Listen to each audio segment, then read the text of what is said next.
sports, 100% reflective. Sometimes it's Raven. Sometimes it's other teams affected. Hold on tight, strap in. It's going to get hectic. Couch Rider Report, an original sports perspective.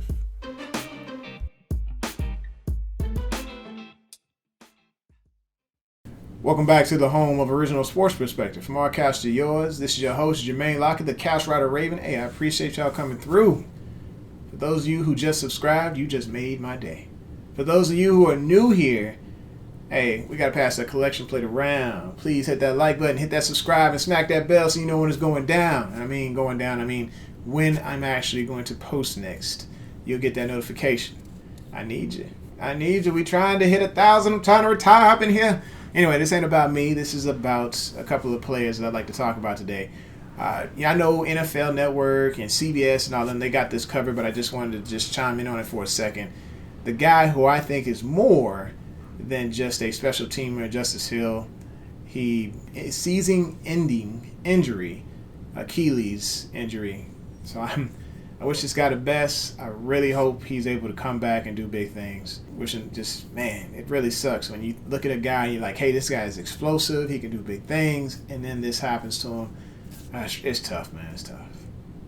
All right, moment of silence. Good luck, Justice.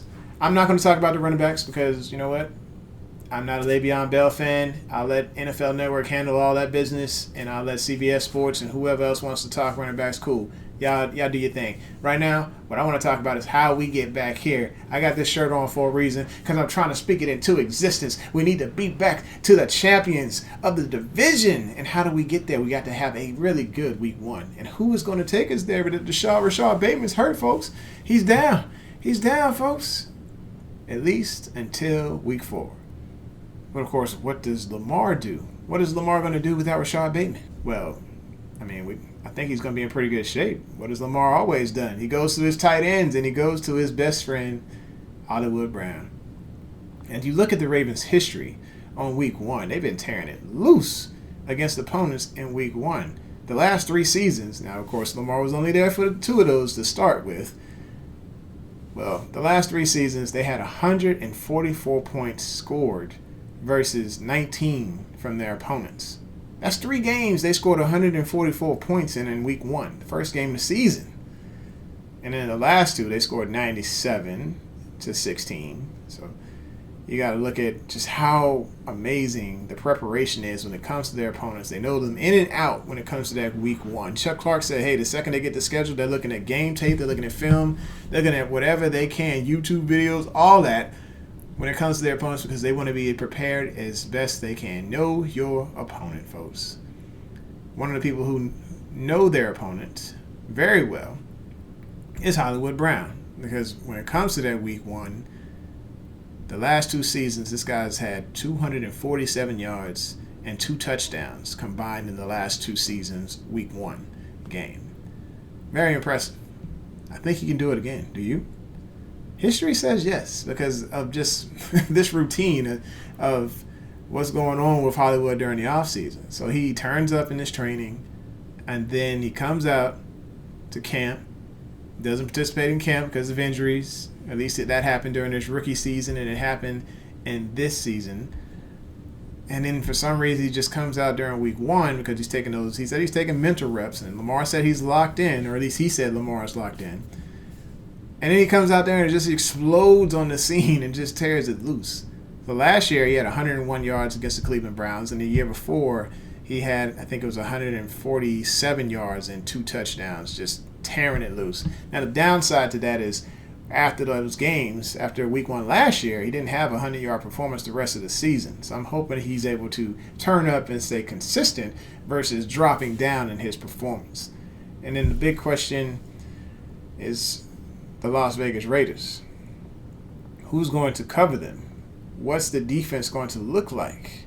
Sure, they got Gus Bradley, who just came over from the Chargers, and that defense is going to look something similar to what the Ravens faced against the Los Angeles Chargers in the playoffs in 2019, and it didn't look well for the Baltimore Ravens that time.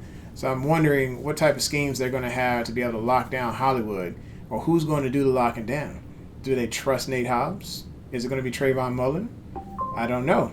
The thing about the unknown, what they were saying on the pressers today, they don't really know what to look at from this team. But from what I can tell, Mike Mayock is very high on Nate Hobbs. So Nate runs about a 4.38 40, and if y'all wondering what Hollywood runs, Holly runs about a 4.32, and he's probably got a little bit more spark than he had when he first ran that 40. He didn't run an official combine time, but Google Monster is telling us he runs a 4.32. Well, Nate runs a 4.38, so they should be able to hang with each other. At least Nate should be able to hang with him, but will he be able to handle the route running from Hollywood? Because Hollywood has definitely been working on his twitch, and so it should get pretty nasty, like Jerry Jeudy nasty. And we know this defense is not one that's going to allow the same amount of points per game that they allowed last year. But just to look it up for historical purposes, the Raiders allowed 29.9 points per game last season. So that's a lot. I'm hoping they open up those floodgates again and let us go ahead and run through and pass through and receive through and get those touchdowns and blow it up big inside the life-size Roomba. I do wonder if Gus can turn it around, because history tells us the last 3 years the Raiders have given up 27.5 points per game. Anyway, back to Hollywood. The thing about Holly is, while the production after week 1 wasn't there through the receiving yards, it was there through the touchdowns. Hollywood scored 8 on the season last year. I'm hoping the production continues to stay up, even with the additions of the new weapons and Tylan Wallace and Rashad Bateman and Sammy Watkins.